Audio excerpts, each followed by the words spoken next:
Study 135. Jake Muir Gong Bath, Sound Arts Challenge to Material Singularity and Permanence, from the Objects of Affection collection. On a record made of metal, a metaphor made of wellness, and whether a sound you can hold in your hands still counts as an object. The Jake Muir review that occasions this study appeared in The Wire in June 2026 under a headline, A Bardo Gong Bath of In-betweenness, that describes almost nothing about the object it names.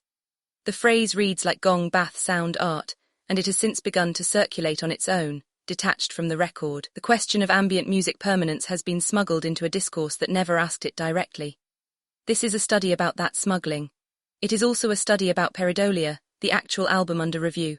A fixed, editioned object assembled from roughly 200 samples of death and black metal recordings, and therefore a case that forces the Objects of Affection collection to test its own instruments. Material singularity, the hollowed object, the aura transaction, the semantic burden against a work that refuses to behave the way the vocabulary predicts. The metaphor is not the object. Our institutional intelligence arrived at this record already convinced that it had found a familiar villain. An ambient wellness product, a decontextualized bardo, a gong bath staged for the luxury wellness market and sold as spiritual depth. Nearly every agent in the pre-writing council argued as if Muir had assembled gongs, run a ceremony, and marketed the result with the borrowed grammar of Tibetan Buddhism. That reading is false, and the falseness is the study. There is no gong bath, there are no gongs, there is no ceremony, no wellness event, no retreat, no spiritual service rendered. A bardo gong bath of in-betweenness is the critic's metaphor, a reviewer's image for how a particular record feels, and it enters the culture through the headline, not through the artist's practice. Muir's own account of what he did uses three plain words: Pareidolia, sampling, place. The wellness frame is not in the object. It is in the language wrapped around the object. The appropriation did not happen in the studio. It happened in the headline. The object was made of metal, the metaphor was made of wellness, and the collection nearly mistook the second for the first. This correction is placed on the record deliberately because the entire analysis pivots on it. A critique of appropriation aimed at Muir would be aimed at a phantom. The same critique, aimed at the sentence that sells his record as a meditative in-between, lands on something real. We are not investigating a musician who dressed in the robes of a spiritual practice while sampling. We are investigating a critical vocabulary that dresses whatever it touches in those robes, and a market that reads the robes as the thing. What Pareidolia actually is, the verified facts are narrower and stranger than the metaphor. Pareidolia, 2026, released on the label Enmost, on vinyl and download, is built from roughly 200 samples drawn from the ambient cleaning passages of death and black metal records. The drones, the decaying reverb tails, the moments when the genre stops being fast and becomes weather. Muir grouped these fragments by key, cut them, looped them, and let them run against each other in a process he calls essentially glacial improvisation. The album's tracks carry titles like Bethia, Each Uisch, Celestial Visions, Oblivion, and Cathedral of Decay. Muir is not a wellness practitioner. He is a United States field recordist, DJ, and composer whose prior releases, Lady's Mantle, 2018, Mana 2021, Bathhouse Blues 2023, sit squarely inside the tradition of ambient music and sound art. This matters because it locates the work's genealogy in sampling and place, not in ritual. The Pareidolia of the title is the actual method. The artist hears figures, melodies, spaces, a hovering choir, in material that never contained them, the way a face appears in a cliff face or a cloud. The record is a document of misrecognition, treated as a compositional principle. The scale of the operation is worth holding in view, because it is where the labor density of the record lives. 200 sources do not group themselves by key, and metal does not volunteer its ambient passages. They must be hunted, isolated, matched, and coaxed into a coherence none of them possessed alone. What sounds effortless, a slow bath of tone, is the audible surface of an enormous editorial labor, the same paradox that governs any well-made object. The more work absorbed, the less work shown. To hear Pareidolia as passive ambience is to mistake a dense fabrication for a found atmosphere, which is precisely the misreading the headline encourages. Pareidolia is not a mood, it is a method, the disciplined act of hearing a cathedral inside a genre that was only ever trying to sound like the end of the world. The gong bath that never happened. Why does the false frame stick so easily? Because the critical marketplace has an appetite the object itself does not feed. A record assembled from black metal loops is difficult to sell as an experience. A bardo gong bath of in-betweenness sells itself. The headline performs what the collection calls an aura transaction. It lends the work a borrowed gravitas, drawn from a spiritual tradition it never engaged, and it does so at no cost to the writer and no benefit to the artist. The gravitas is manufactured in the sentence and banked by the discourse. Read this way, the headline is a small, precise instance of the experience economy colonizing description itself. It is not enough for criticism to say what a record is made of and how it moves. The record must be converted into a service, a session, a state you enter and leave. The bardo, the Tibetan intermediate state between death and rebirth, is recruited to name a 40-minute run of looped drones. The gong bath, a wellness industry fixture, supplies the sensory promise. Neither is in the grooves, both are in the byline.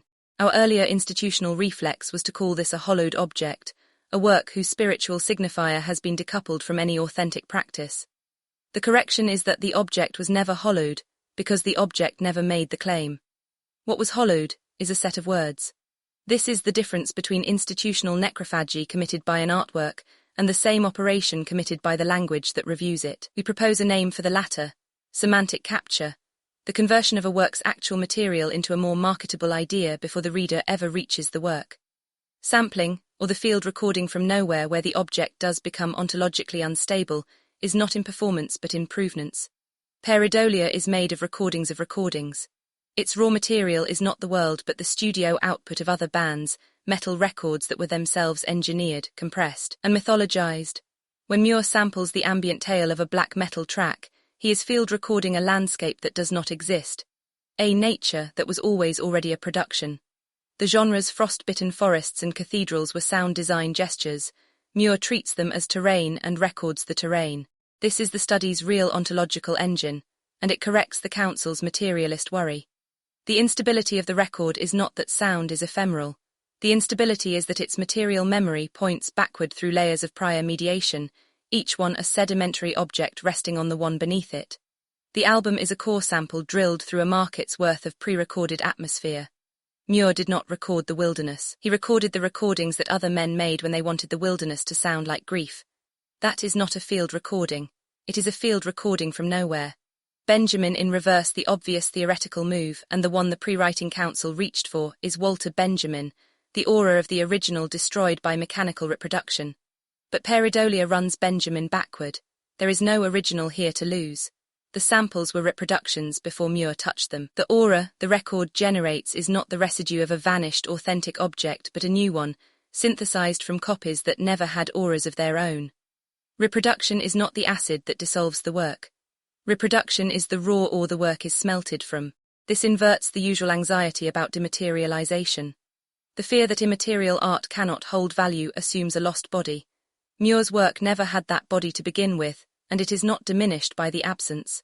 It demonstrates that a simulacrum can be a legitimate material, that you can build a singular thing out of copies, provided you take responsibility for the building. The aura is not found.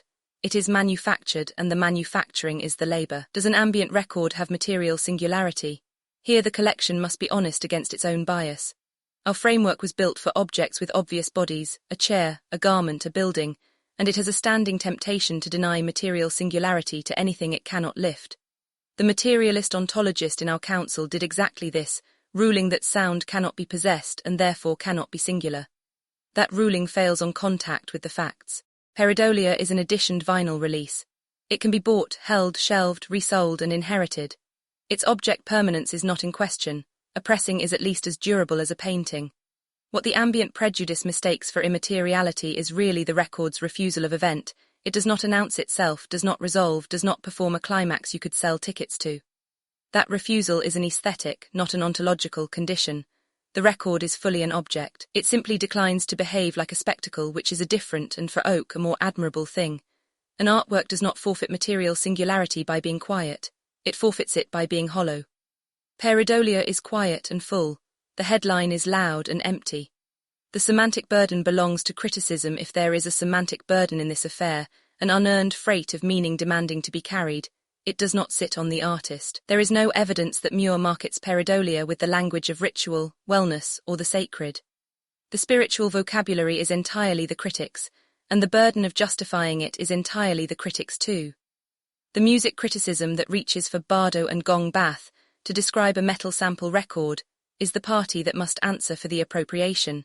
because it is the only party that performed one. This is where OAC revises the decolonial ecologist's otherwise vital concern. The worry about the facile absorption of non-Western spiritual concepts is correct, but its target was misidentified. The absorption occurred in the register of description, in the wellness-inflected reflex of a critical culture that cannot resist upgrading a drone to a devotion. To hold Muir responsible would be to let the actual mechanism, what we can call sonic necrophagy, the feeding of criticism on the depleted bodies of spiritual traditions, escape unnamed. Muir is not the villain here. Muir is the surface onto which the discourse projected its own habit. Custodial stewardship of a record you can actually hold because Pareidolia is a real editioned object. The custodian's contract applies to it in the ordinary way, which clarifies matters. The burden of preservation for this work is not the exotic problem of archiving an ephemeral experience. It is the mundane, tractable problem of keeping a pressing intact and its provenance legible. What must be preserved is not a vanishing atmosphere but the record of how the atmosphere was made, the 200 sources, the method of looping, the artist's own framing. This is where custodial stewardship of an ambient record diverges instructively from stewardship of a spectacle. There is no atmosphere to bottle, no atmospheric equity to defend against evaporation, because the record was never selling atmosphere as such. It was selling a fixed arrangement of it. The custodial task is therefore documentary rather than conservational. Preserve the sources, the sequence, the method, the artist's framing, and the work's narrative permanence takes care of itself. The story of the object survives as long as the object's making is legible. What erodes that legibility is not time, it is paraphrase. The threat to this work then is not decay. It is speculative velocity operating at the level of language, the speed at which Gong overtakes metal samples in the public memory of what the record is. A study like this one is a custodial act. It slows the sentence down. It insists that the object be remembered as the object, not as its most sellable paraphrase, an anti-commodity commitment exercised not toward the artwork, which needs no defending, but toward the truth of its description. To steward this record is to defend a fact against a phrase. The fact is quieter, harder to sell and true.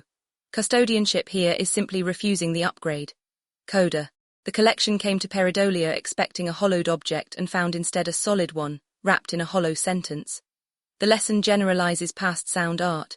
Everywhere the experience economy reaches, description precedes the object and arrives premonetized. The meal is a journey, the sneaker is a drop, the drone is a bardo. Our instruments were built to catch objects that betray themselves. They must be recalibrated to catch the more common case, the honest object betrayed by the language sent to represent it. Jake Muir made a record out of metal and misrecognition. The only thing that needed correcting was the headline, and the only villain was the reflex that wrote it. The object was never the problem. The problem was the sentence that could not leave the object alone. OAC keeps the record and returns the metaphor to the sender. Authored by Christopher Banks, anthropologist of luxury, critical theorist and founder Objects of Affection Collection, Office of Critical Theory and Curatorial Strategy, 469 Fashion Avenue, 12th floor, New York, NY 10000, and 18 related OAC studies, for readers tracing the collection's argument across adjacent cases. The following studies extend the instruments applied above. On the hollowed object and the wellness frame, Balenciaga's wellness kick. What the techwear smoothie activations actually reveal about the hollowed object. On the aura transaction, on Louis Vuitton's super nature, Nazar Streliev, and the ethics of what gets absorbed on speculative velocity and object permanence, institutional necrophagy. How speculative velocity destroys object permanence, and what the custodian's contract must do about it on material singularity, structural captivity of material singularity on labor density, and the one original object. Eve Schaub is growing a dress. What the year of the dress actually confirms about labor density, slow fashion, and the one original object,